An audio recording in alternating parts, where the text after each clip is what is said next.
This video will show you how to create an assessment in Edify for the purpose of creating a unit formative or summative assessment.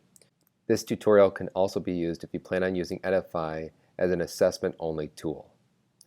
To create this assessment, simply go up to Manage, click on Assessments,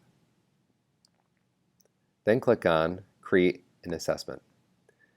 You have the option for a traditional or a checklist assessment, and you want to click on Traditional for this tutorial.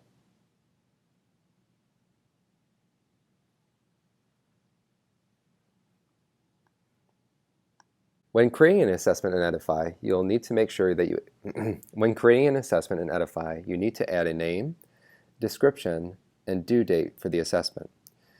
You can optionally add tags, which will help you find your assessment later on. Under the assessment options, there are several options here.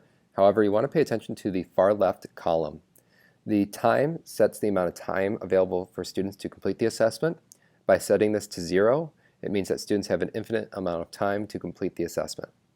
Item count is how many items are in your assessment, and you will need to adjust this after you have added all of the assessment items to your assessment.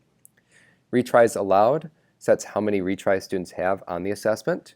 Setting it to 0 means that students are not allowed to retry the assessment, and you can set it up to as many as 10 retries.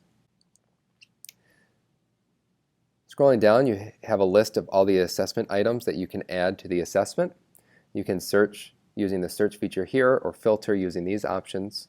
You can also find your own assessment items that you've created under My Briefcase.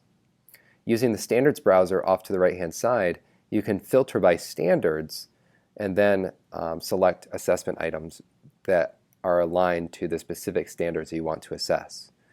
How to do this will be shown in a different video.